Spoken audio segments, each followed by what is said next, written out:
You know, I listened to some real good papers today, and I was a little bit leery about coming here to present a paper with the title, not but of the memoirs of a Maine country boy. And I thought, boy, this is a real pleasure, or it should be. And I thought so up until about 5 minutes ago. Then I began to get a little scared. And I think everybody gets a little frightened when you get up in front of a crowd like this, particularly when you get an introduction that really shakes you right down to your toes. I didn't know a lot of speakers get scared. In fact, I was talking to my grandson the other day, and I just happened to mention I had to go to Boston and give a little talk. He said, "You ever get scared when you're up in front of people?" And I said, "Of course I get scared." He said, "Boy," he said, "did we have our kindergarten teacher scat today?" And I said, "Well, how? What happened?" He said, "Well, it was show and tell day," and he said, "We had a little mouse we were playing with, and she was up at the board writing A's and B's and 1s and 2s and so forth, and he says, the mouse got away." I says, "Yeah, what happened?" He says, "Gramp, you know, he got around, went on the floor and went over around the mop board and went over and went right up the teacher's leg." I says, "I can see why she was scared." He says, "Scared? Gramp, she jumped in the air and she banged her knees together," and he says, "Gramp, you wouldn't believe how much water she squeezed out of that little mouse."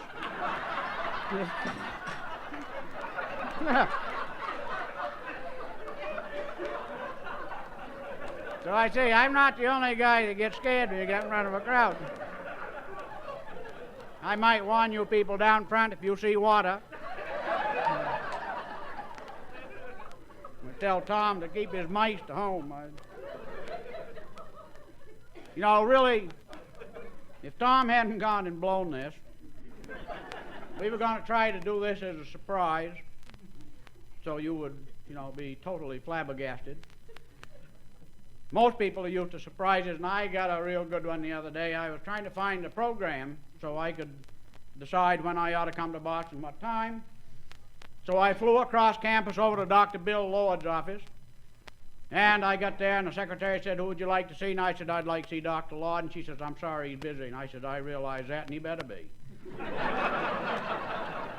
And I said, "Look, I'm sorry, I don't have much time. I'm in a hurry. I'd like to get in and see him just for a moment." She says, "I'm sorry, you can't go in there. He's busy." And I thought I cut a little mustard, you know, but I found damn quick I couldn't communicate with that gal.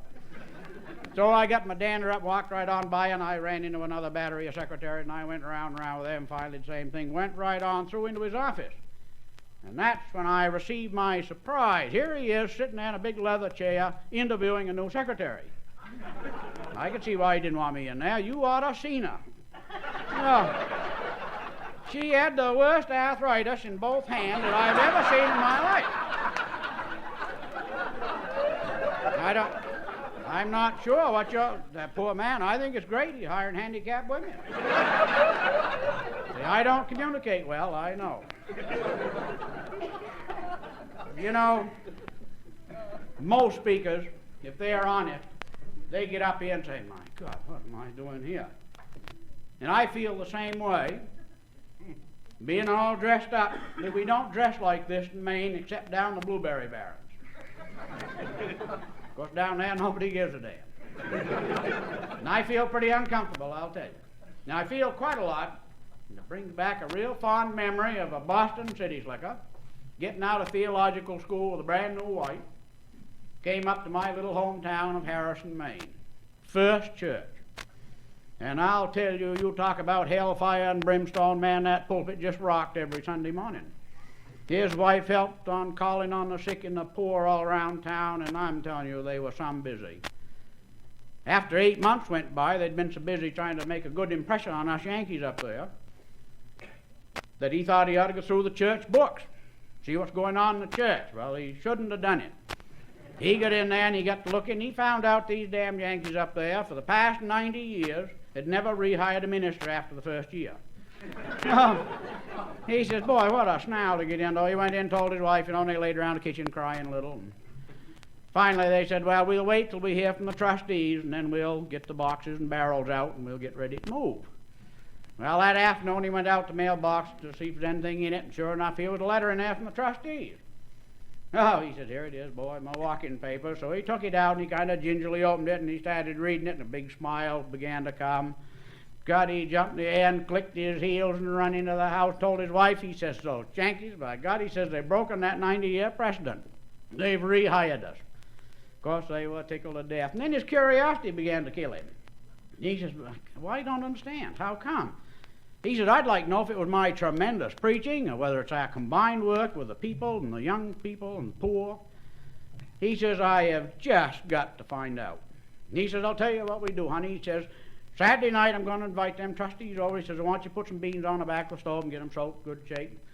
Bring them over Saturday night, feed them a few beans, little maple syrup, and we're going to tuck a nice meal right to them. He says, when I get them nice and happy, I'm going to ask them, right, point blank. So they did. Gee, they come over Saturday night, you know, and they sat around and had a nice supper. And they got through eating, went into the parlor and sat there spitting on the stove and watching it sizzle around the edge. Of course, I know some of you folks don't do that. We ain't got anything else to do up in Maine, so so they were having a good time there, a little contest, you know. Finally, the young minister got his courage up, and he says, gentlemen, I want to tell you why I got you over here. He says, got to be honest. He says, I want to know how come you broke that 90-year precedent and rehired me. He says, was it due to my excellent preaching or our dedicated work with the sick and the poor? Just what was it? The old head trustee sat there sucking on his pipe, you know, and he looked at young minister right in the eye and says, by God, young fellow, you asked. He says, I'm going to tell you. He said, we had a little vote down at the church last Sunday afternoon. He said, 80% of them voted they just wouldn't have nothing. And the other 20% of us figured we might as well rehire you because, by God, you're about close nothing we can get. That's basically what I'm doing here tonight, I'm pretty sure. You know, working, as I say, I just can't continue to stand here looking like this. I feel like a damn city slicker. So if you'll give me just half a second, I'm going to put on something that I'm comfortable in. We call it a black fly shirt. Now it takes a little care and tenderness to get this to work properly. You got to mix a little Vicks Vapor Rub, Save the Baby, Citronella, and pine and hemlock pitch. And you soak that shirt in it. God, it's nice, comfortable, smells good. But it's the only way you can go downtown on Saturday nights in Maine without the flies eating you alive. Now, I'm glad we got an entomologist here. I don't think he probably understands what black flies are. Right, I ain't got brains enough to get into my own shirt. Boy, I should be picking on Tom. I know I'd had 3 arms when I came.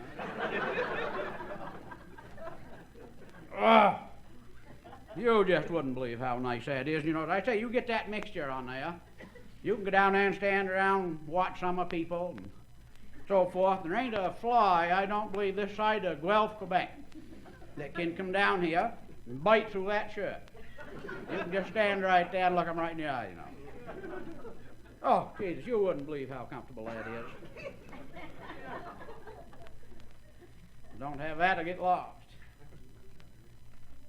You know, what I'm going to do tonight, I'm going to tell you what's what about being brought up in Maine.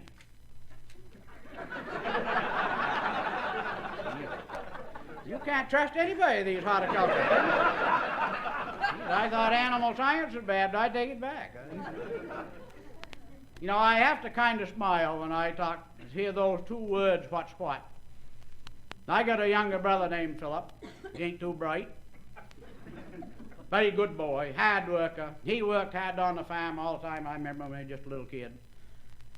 Had a terrible time getting through high school. And my folks wanted him to go to college so bad they could taste it. So the minute that poor bugger got out of high school and graduated, he got a certificate that says, your warm body's been here. I guess that's a certificate up there. My mother and father pounced on him. They hired English tutors and math tutors, and they tutored that poor bugger all in between chores. And they wanted him to go up to the University of Maine and take the admissions test about in the middle of August. So he was just reeling with information in August, and they bought him a brand new suit and bought him a 2-way ticket to up to Orono. And up he went. A couple of days later he come back. God, he looked like he'd been dragged through a keg of nails, you know. That suit was all rumpled. And weren't feeling too good. My father says, how'd you do, Phil? He says, my God, you wouldn't believe that admissions test. He said there was 150 questions. He says 149 out of them, I answered most of those, but he said the 150th question was what's what? He says, I don't know what the hell's what's what. So he sort of left it blank. By God, 2 weeks later, he got a rejection notice from the university. No, of course, that tore them all out the seat, and they said, don't worry about it, we'll tutor you all year long, and they did. They tutored him day and night, right up till the next August. Bought him a new suit, bought him a two-way ticket. Up he went. 2 days later, he come back. God, my folks right there in the dooryard waiting, and they said, boy, how'd you do this time? He says, man, did I whack that test, boy. He says, well, 150 questions, 149 of them, I laid them right out there like smelts. He says, but that damn 150th question was what's what? He says, I still don't know what the hell's what's what. 2 weeks later, he got another rejection notice. Of course, this time my father flew and told my mother. And my father took my brother right by the shirt and he said, God, boy, he says, you don't know nothing. He says, you can't understand. He says, you don't know anything about women. Go get your young woman, take the canoe, go down in the lake, and paddle out your aggressions.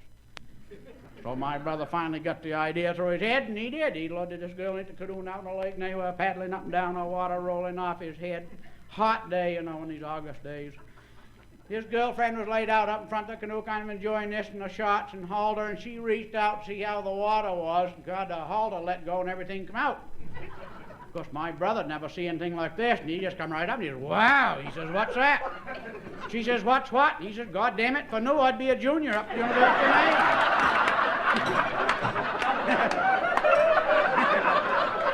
Yeah, geez, awful good. Some of these things, you know, you just wouldn't believe. You know, we had a school system up there, it was a real nice one. Probably way ahead of anything in the country, we figured anyway. We had the 3 I's, reading, writing, arithmetic, and we had the social training, which was the 3 F's. That was fishing, fighting, fooling around, and you were all ready for Maine society too fast then. We did learn a little poetry, and I got stopping to think about a cousin I have named At. And At kind of likes poetry. And they had the situation arise quite a few years ago when we used to use canned milk for cooking. Some of you ladies probably aren't old enough to remember most of that. Well, anyway, my aunt was cooking in the kitchen. She had a radio for once. One of them old heterodyne sets, you've seen them, you know, tubes about that high. Anyway, she was standing there cooking, and over the radio comes this contest for carnation milk. Said, if you write us a nice jingle that we can use in our advertising, we'll send you $500 if we use it. Of course, $500 to us up there then, man, that was a fortune. So my aunt was, I say, right in the middle of cooking, so she sat right down, she began to think, she would happen to be standing there with a can. So she did, she started right out. Carnation milk is the best in the land, I'm standing here with a can in my hand. And then the telephone rang. Right, she went to answer the telephone, she forgot all about the poem. 2 months later, she gets a call from the Carnation Milk Company and says, Madam, you are a lucky woman. We can't use your jingle on the radio, but we're going to give you $200. It was real good. She says, God, I don't remember writing that. I remember writing a couple of lines. She got a little curious, so when everybody got through chores, she hauled everybody into the supper table, and she says, sit down, I want to talk to you. She says, I want to know who finished my poem. And my cousin Arthur figured, by God save getting a whipping, he better tell the truth. So he said, I did, Mom. She says, what did you say? Now, what'd you write? He says, I just finished that poem. She says, I'm not asking that. What'd you say? He said, well, I'll read it off to her. He says, I remember. It says, carnation milk is the best in the land. I'm standing here with a can in my hand.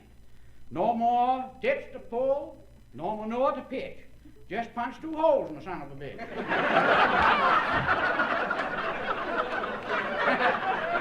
Well, excuse my language. In Maine, we're apt to get a little off balance. We don't intend to take the Lord's name in vain. We like to talk to him occasionally. It took 30 years for my wife to get me to stop starting every sentence with, for Christ's sake. If you ever go up there, you'll notice it. Isn't that right? Every time. I got to admit, Tom was right about some things. I was brought up in the town of Harrison on a chicken farm way back in the pucker brush. What are you laughing about pucker brush? Anybody here know what pucker brush is? Well, no, it ain't no lie. Pucker brush, we call, well, if you horticulturists, we'd have to call it hide hack. And you chase cows around that about half a day in a pasture, and gee, God, don't you get your pucker up. In Maine, we got a name for everything. See? That's why he got his name, pucker brush. That's the way she goes. And I'll tell you, we are, I guess, 8th generation to live on this farm. Now, that's a long time. My recollections don't go back much farther than my great-grandfather, and I understood that he was as tight as the back on a beech tree. I'd get him down pretty close. I've been told by some of his old friends there that he'd skin a nail just to save the rust. You folks need a little bit, let me know, and I'll haul you down a lot. Yes, it got not much of a market, but we got it. And I would say that he had one daughter. Now, all of you folks here, extension people, you ain't a bit better than feed salesmen. You know how it is to get stuck in the mud. You have to sleep with the chickens and the cows and the farmer's wife or grandmother or whatever happens to be available. Raise your hands there who ain't. That's what I like. Well, anyway, as I say, my grandmother nailed this Boston city slicker right to the barrel. I don't know how the hell she caught him. He must have got stuck in the mud out there selling horse harness or something. By God, she married him. And if you ever saw a farm go to hell in a handbasket, I want you to tell you he took ours. He didn't know nothing about chickens, cows, fruit, pears, or anything. So everything started going downhill. And he had one thing that really bothered him more than anything else in the world, is that he couldn't be a local boy. Now, in our little town, mister, you're an outsider all your life unless you was born there. And all the local people always putting the wood to you every time you go near them. And they did this to my grandfather for 60 years. And he used to come home every time he'd get downtown, get a beer or get whatever he needed, blow the feed, he'd come back bright red. And I said, "What's the matter, Granny?" "Oh, God, dang those local boys." He said, "I can't stand them." So finally he told my grandmother one day, he says, "I'm going to settle their hash." He says, "I'm going to buy a brand new Model T. I'm going to shine it up nice. I'm going to buy a new celluloid collar and a derby hat and a brand new suit." And he said, "I'm going down there and show him what a Boston city slicker looks like." So he did. He got up one Sunday morning, boy, and you could tell he was just itching for a scrap. He got into that suit and that celluloid collar, put that derby on good and tight. Got into that Model T and down over the hill, getting ready to go into the village. And a couple of teenagers standing there hitchhiking. And being kind of a kind-hearted fellow, he slowed down, stopped, and he said, "You boys want to ride?" And they says, "By God, we do." And he says, "Get in," and they did. And they hadn't any more got into that back seat when they figured they might just well put the wood to old Gramp, just like their parents. And they said, "Well, Mr. Denison, how do you like your new manure spreader?" Old Gramp didn't even move, he just kept going along. He said, "By God, I can't tell you, this is the first load I've hauled in it." Yeah. That's what we like up in Maine, these little short, nasty answers. They got you, and you might as well keep your mouth shut, because they ain't going to do any good talking. And this, much very, very famous for it. And poor old Gramps, I say, to take care of the farm, had to hire local boys. And he used to hire some of the town characters, and they were crackerjacks, I'll tell you. That's where I got most of my education. He hired one by the name of Sam Nealon. He wasn't too bright either, but boy, could he use those things. And old Sam used to really dislike summer people. And he used to like hard cider. Now, I don't know how many of you palmologists here. I know Bill Law drinks quite a lot. That stuff, if you drink it, it split your head right down there if you go too far. And old Sam used to drink an awful lot of this till he was just about a walking zombie. And us teenagers used to haul him all around town wherever we'd see summer people, and we'd stack him up against a wall or up against a tree up in front of the store, wherever they happened to be. And I remember standing downtown one Saturday night dressed up, and Nate was dressed up like I am, and this poor young minister and his wife I was telling you about were coming up our one street asking everybody to come to church next morning. Of course, she had the wrong side. She had the old Sam side. And when she got up in front of Sam, he was just standing there kind of weaving. He took his hat off and he says, "Good evening, ma'am, how's your rear end?" Of course, us kids were standing back there snickering, wondering what she's going to do. And she didn't know what to say, She says, "Oh, shut up." He says, "Mine too, must be something we ate." The poor woman just walked off, in a daze. No need to carry it any farther. That guy was clever. He could raise running hounds. Because to you, some of you folks, them are foxhounds. And this man raised hounds that had a high dome on their head. Now, if that was a coon hound, you know, a coon hound with a high dome, they'll hold and tree a coon, keep him right there.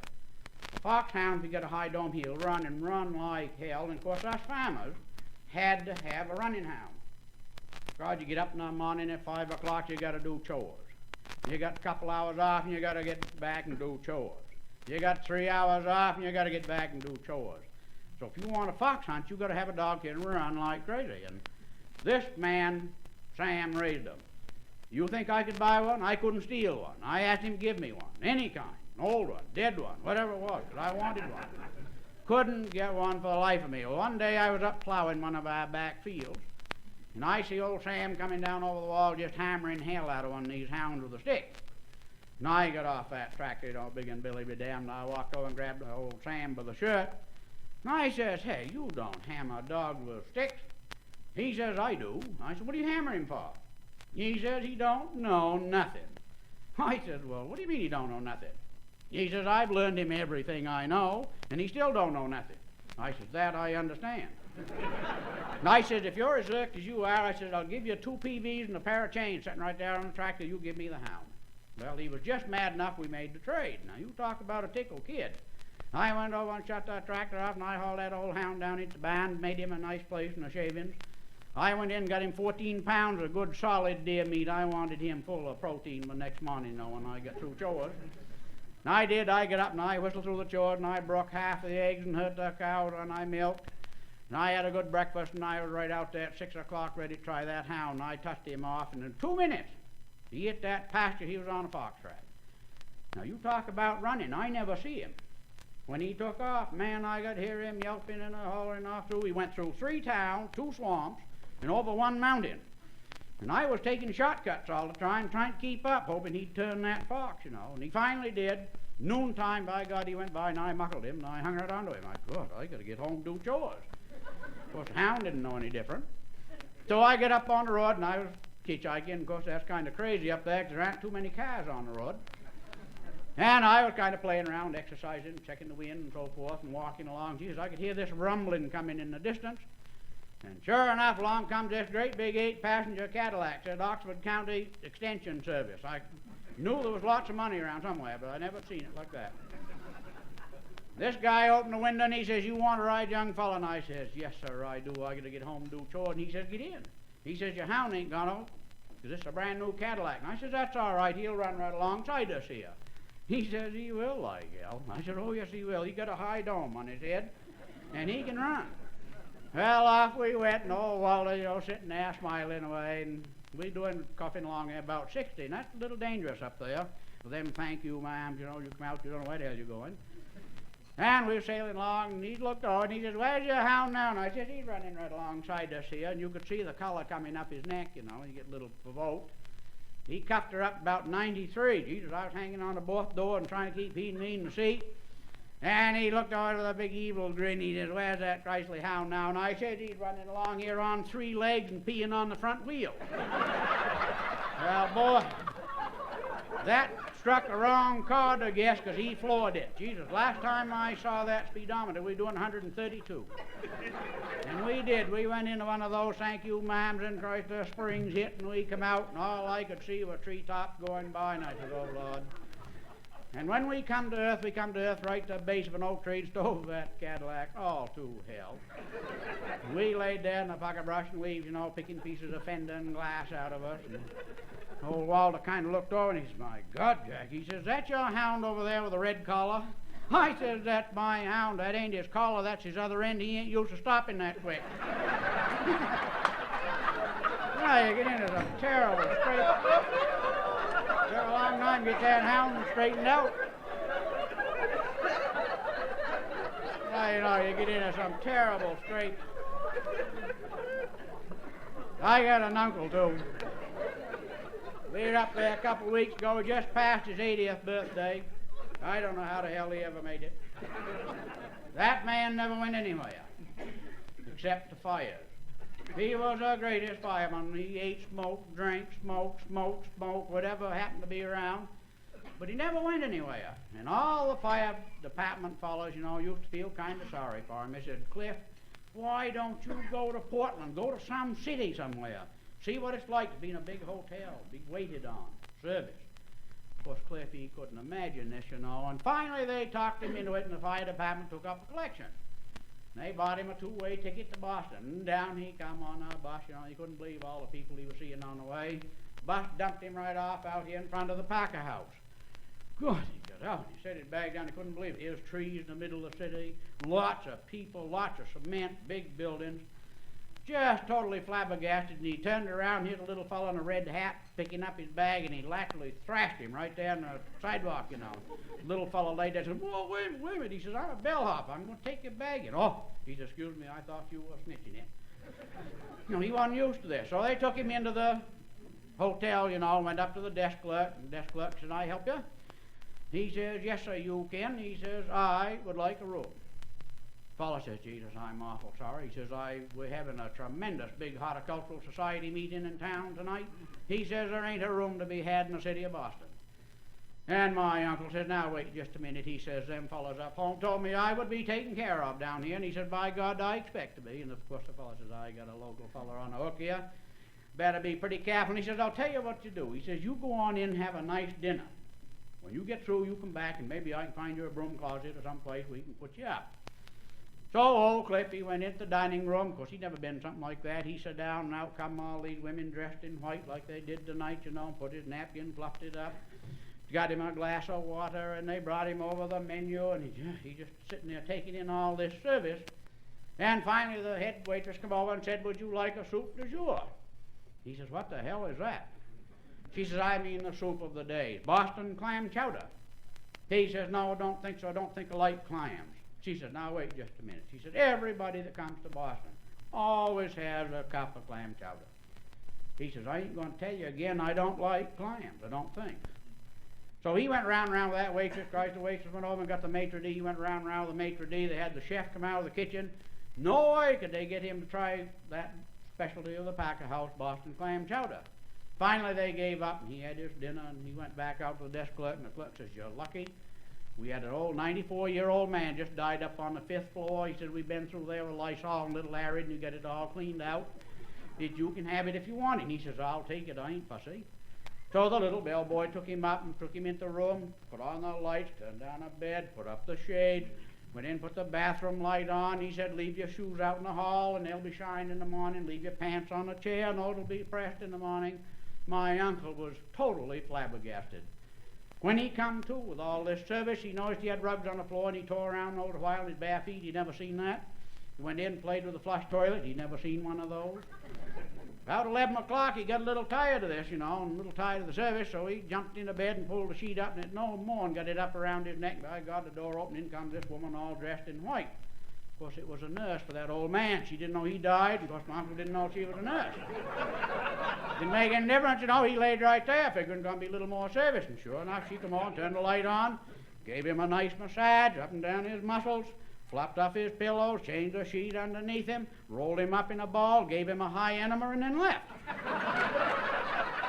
Well, when Cliff got home, the next day, he got all the firemen waiting right there in the fire hat, and they said, Cliff, how'd you like Boston? Gee. He says it was better than you fellas ever could have dreamed. He says you can't do nothing down there. They give you service like you wouldn't believe. He said, I'll tell you one thing. By Jesus, if they offer you Boston clam chowder, take it, because they'll get it into you one way or the other.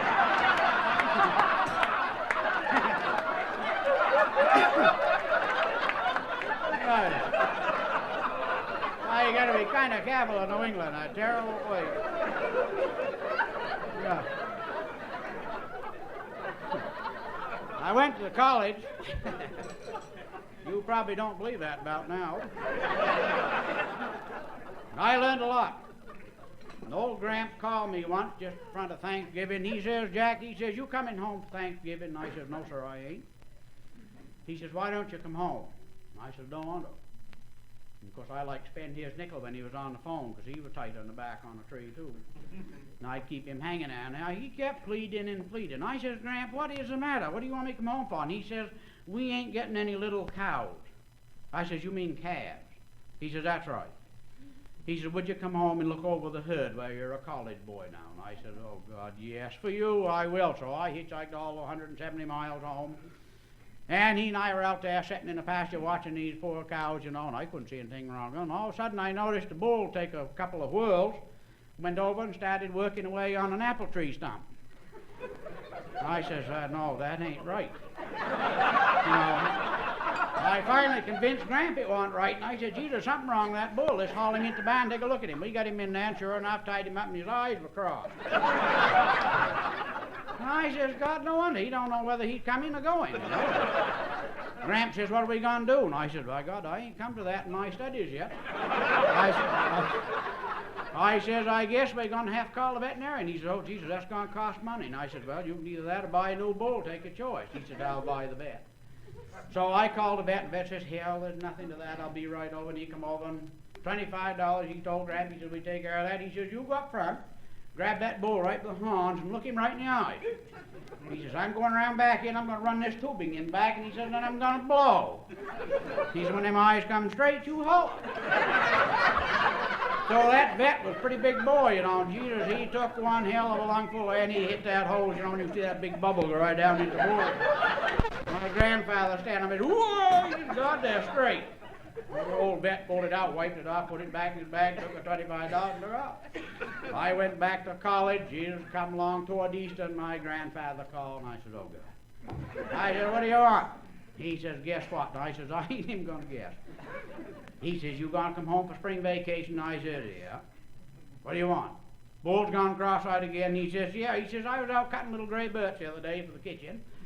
And he says, I see the old bull out there working away on a stone wall. And I remembered that wasn't right. And he says, we ought to take care of it ourselves. And I says, we will. I'll be home. Saved $25. Hitchhiked 175 miles. Got there, and we caught the bull and hauled him into barn. Old Sam was standing there, and I said, Jesus, I'm going to let them two fellas do it. I'm a college cracker. I don't want to get messed up with that. So my grandfather said, Sam, go cut me 6 feet of garden hose, and old Sam didn't come back. Gramp says, Sam, go up there and hang on to that bull's horn and look him right in the eye. And he says, I'm going to run this hose in back, and then I'm going to blow. And he says, you hollow when them eyes come straight. Old Gramp did pretty well. By God, he got a hell of a breath of air, you know, and he hung into that hose. Blew, and he started turning blue and went down on his knees, and I wrapped him right side the head to get him off that hose. I was afraid, you know, if he ever sucked in, God, the bull would have lost his brains and eyes and everything. Poor old Sam standing up front there, he said, why, let's change positions. So my grandfather crawled up front and grabbed the bull, and old Sam come around back, pulled the hose out, started turning it around. My grandfather said, what the hell are you doing? He says, you don't think I put my mouth where you put yours in. They get all kinds of snap. Well, you meet beautiful, beautiful people. When I became a salesman, before I became a salesman, in fact, when I graduated, of course, I was like every college man, Jesus, wasn't I smart? Oh, there wasn't a question I couldn't answer. Biology, sociology, psychology, physiology, whatever. But in a little town like I come from, there ain't much chance to practice it. So I used to go down to our Center of Continuing Education, which actually was a barber shop. And I used to just lay there and wait for some poor sucker to come in. And I sat there one night, kind of listening to everybody talk, and I could hear some sniveling and crying over in the corner. So I kind of slid along, went over, and God, it was Mabel Wheeler. I slid right up beside her, and I said, by God, Mabel, what's the problem? She says, you ain't going to believe it. You know Walter, don't you? And I says, yes, I do. She says, he is the ugliest man I believe I've ever seen in my life.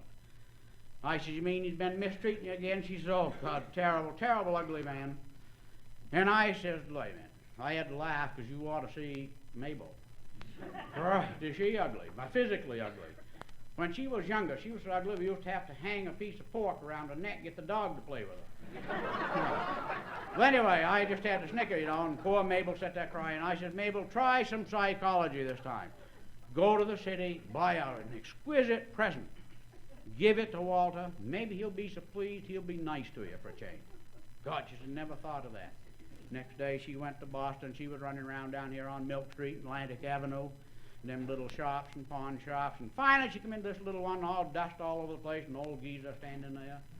She looked up in the rafters, and here's this beautiful golden cage hung there, and she said, "Oh, that is tremendous." She said, "Would you sell it?" He said, "Well, I don't know whether I'd sell it or not. It's got a bird in it." She said, "Well, I'll take the bird." And she said, "Well, I don't know." He says, "That's a crunchy, crunchy bird."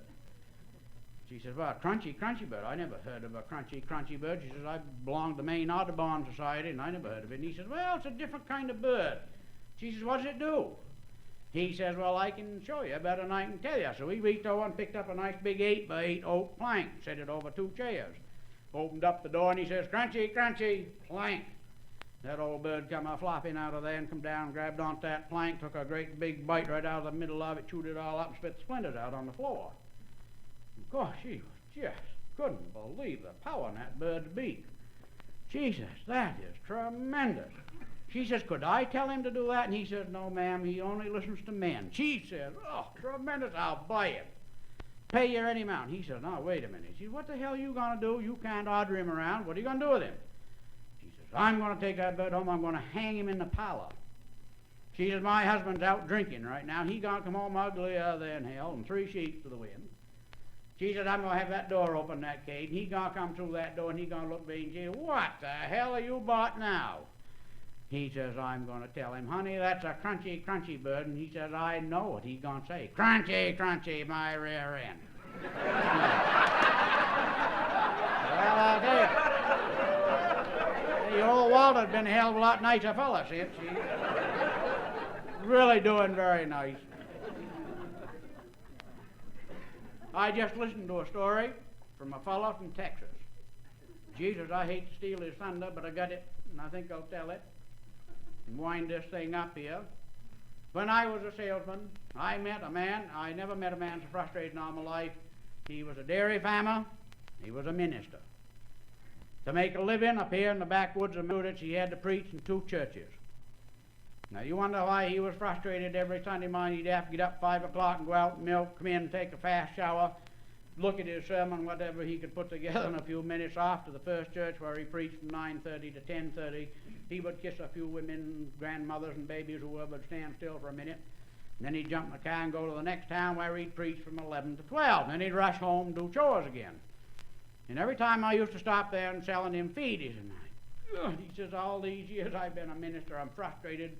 God has never spoken to me, give me a great revelation so I can give my greatest sermon." He said, "You'd think something would happen." I said, "Keep up your courage." I said, "One day it'll happen." Well, it sure did. 2 weeks later, they had one hell of a thunder shower up there, and boy, a bolt of lightning came in through the barn, went through the water system, came down the water pipe, hit the cow on the end of the snout. He was milking it, knocked him tail over head out into the tire. Then he laid there and says, "God has just spoken to me." He says, "I got a tremendous revelation." He ran into the house and he told his wife, "Sell the cows, get a hired man, do whatever you want." He says, "I ain't going near them cows for 2 weeks. I'm going to write a great sermon that I can leave for posterity amongst these people." Well, he did. He worked day and night, and he whittled out a nice sermon, and he began to condense it, get it down where he wanted it. Never went near the barn. Just hang around, do a little drinking aside there, a few things, keep his voice up. Finally, that Sunday came. By God, he got where he wanted. He got up and had a nice leisurely breakfast with his wife, had a couple of extra cups of coffee, jumped in the car and rode kind of nice and easy over to church, crawled up into the pulpit and looked out there, and by God, there was only one fellow sitting there. He says, "Now that's it." He says, "Here's God spoken to me, great sermon." He says, "And I got one lousy parishioner." He says, "What do you think?" The old fellow said to him, "Well," he says, "I'll tell you." He says, "I'm kind of a poor, simple old farmer," and he says, "When the pastures get dry, along last part of August," he says, "I go down to the back 40 and cut a little fodder." He says, "I haul it up to the pasture bars," but he said, "Now, if one cow comes up, I feed her." The minister says, "Now that's a mighty nice piece of philosophy." He said, "By God, you talk me into it, I'll give it." So he loosened his collar and he took off hellfire and brimstone. And I'll tell you, man, that sermon was really something. That old fellow sat right there and took it. Went along 9:30 to 10:30, went along to 11 o'clock. And about 12:15, he finally ground to a halt, no water running off his head. He says, "My good man," he says, "what do you think of that?" He says, well, God, like I told you, he says, I'm kind of a poor, simple old farmer. And he says, when the pastures get dry in the last part of August, he says, I get down to the back potty and cut a load of fodder. He says, I haul it up the pasture bad, but he says, my God, he says, if one cow comes up dry, I don't dump the whole load on her. Well, let me tell you, I don't intend to dump a whole load on you people tonight. It's been a pleasure. I might ask one favor of you.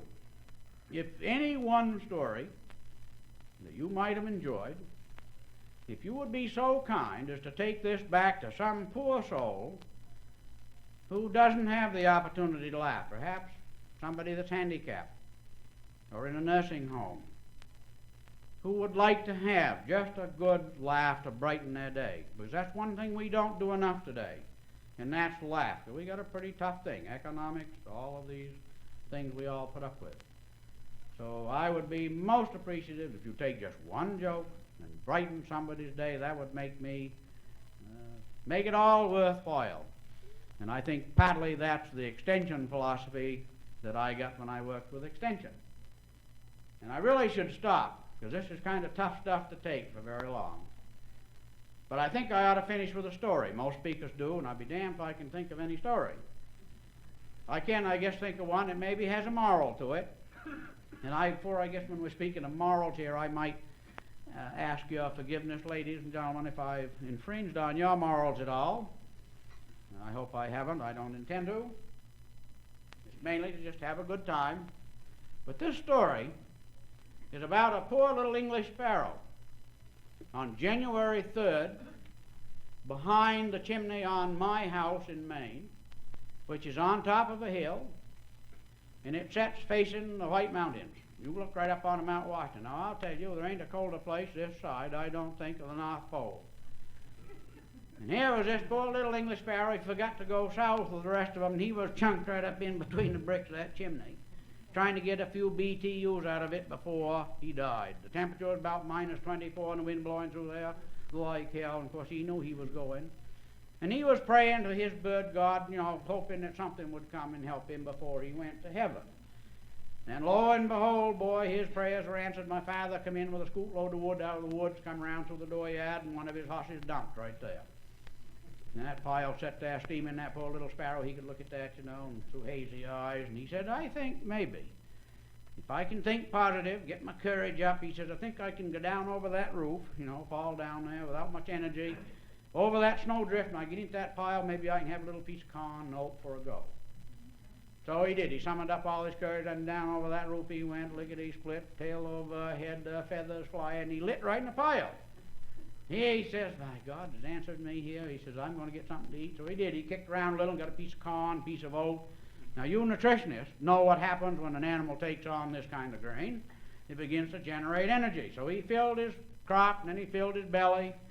By God, he began to feel he could get up and spin around with one leg and get his wings so it hang out there.